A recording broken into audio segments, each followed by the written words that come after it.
Teachers, have you ever had a student try to seduce you? What happened? Story 1. Basically, my first semester as a GTA, I had a freshman sorority girl ask me to meet her in my office at 8 p.m. with two of her sisters.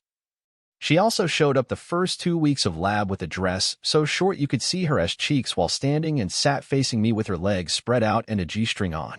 Hardest 2 weeks of teaching in my life. The story. Basically, everything about this girl screamed, "I am perfectly happy letting you bang me while my sisters suck on your balls for an A." She also almost stated that word for word once as well.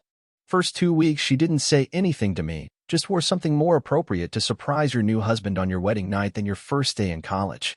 The lab has stools with no backs for seats around each pod that lined the walls. She could have picked 3 of the seats and been behind the pod. Instead, she sat on the same side as me in a position that put her almost in the middle of the room, and literally sat the entire lab section whenever I was lecturing with her legs spread out. When I looked at her, she would look back down at her pussy, which you could see about everything. She also had no breasts, damned near flat. I like little breasts, so this didn't help at all. Given this lack of a large bust size, the dress she chose was low-cut enough to give a wall cleavage. More about her breasts later in the story. I brought this up with my coordinator, whom used to be in the same lab as me until she graduated. This then got brought up to the other GTAs. I actually had them all cycle into my room randomly on multiple occasions, including the females. They didn't exactly hide what they came in to look at either. She would get really giddy whenever they came in, yet stared at me the entire time. Then she started coming to my office. I kept office hours immediately after the lab, but she conveniently had classes and sorority events during my regular hours, so I'd have to set up meetings after my own classes in the evening. The clothing choices during those meetings were more interesting. But it was odd. She would come in to argue about something stupid, then get on her phone goading me to get her to put it away. Which she would, onto the table screen up with pictures of her half naked, which honestly she was in the cloth she wore to class, and other sisters. This behavior was reserved for one-on-one. Half the time she showed up with her sisters and talked about parties and dances coming up and their rule about not taking boyfriends but could bring random guys for fun afterwards. If I took a point away for a question, she would want only half a point when she was actually wrong and I was already being lenient. This became such a pain in the ass that I started looking for things to mark her off and refused to give points back. Towards the end of the semester, I had my mentor come in to watch me teach. I was teaching a lab from her lecture section. She even started talking about the student. That day, she came in with short shorts, again ample ass checks visible, with a real sheer green throw and tiny sports bra on. The throw was see-through, didn't hide anything. She would take any opportunity to lean over the pods, which would stop the entire class as the people in front looked at her breasts and the people behind looked at her ass. My mentor actually commented that a guy in the back of the class fell off his chair turning sideways looking at the ass. I remember hearing the commotion, but my attention was obviously elsewhere. She got something like an 89.8, and I refused to round it. I would have likely refused anyhow, but the way our labs are set up, we give the percentage grade to the professor who rounds it into their grade like a test would have. An 89.8 and 90.0 would have changed her overall grade by 0.03 points. Story 2. My first year, I was 23. I taught seniors. I always heard talks about how every girl at the high school had a crush on me, especially my actual students. Well, all year long I hear about how so has a crush on you, and was always worried about being approached by one of my students once they started to turn 18, and coincidentally, not being sarcastic, I became single around this time as well.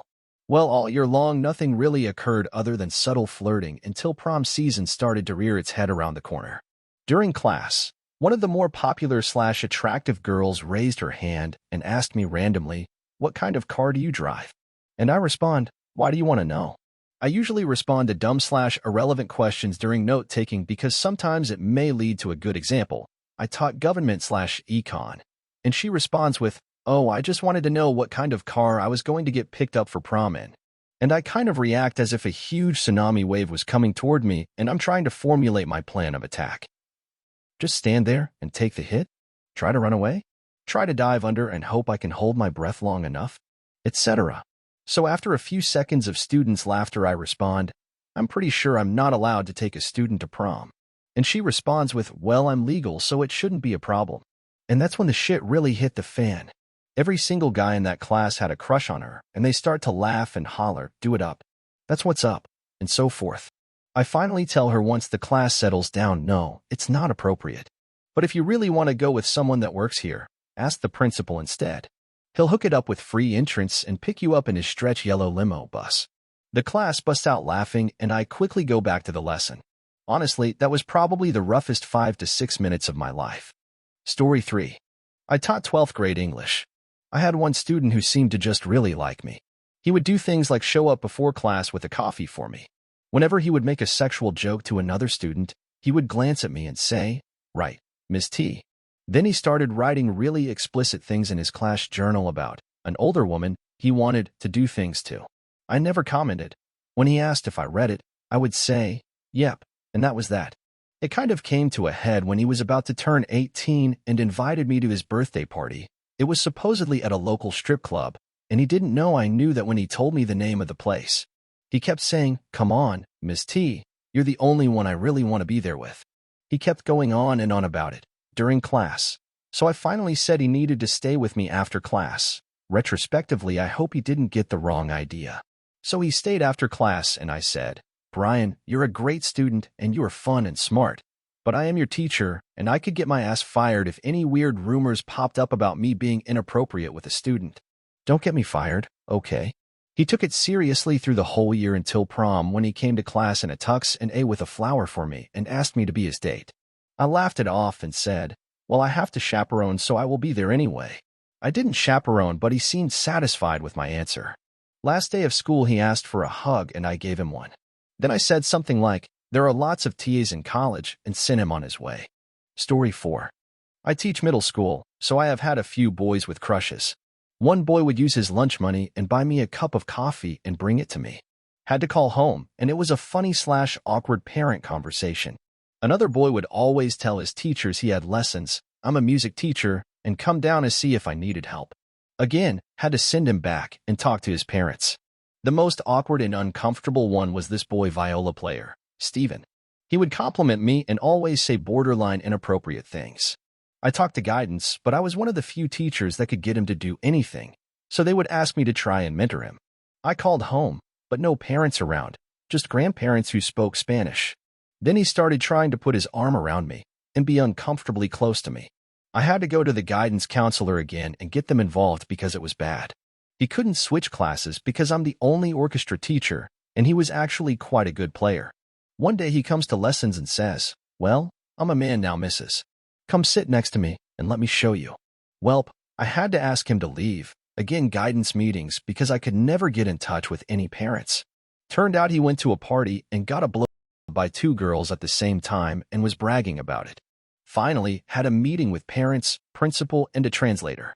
He was suspended for the rest of the year since I was not the only person he was inappropriate with. Story 5. It was my second month on the job. I was a 22-year-old chemistry/biology teacher and fresh out of college.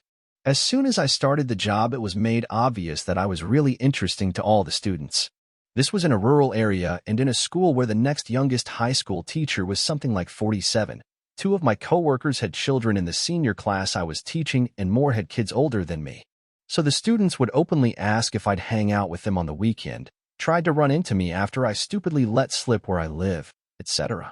I was aware that a few female students had a crush on me, but I figured it wouldn't really matter because they were too well behaved to do anything untoward. So it's the second month there, and I'm grading papers in my classroom. There was some sort of after-school event happening soon, I guess, because as I worked, parents and students started re-entering the building. Again, didn't think much of it.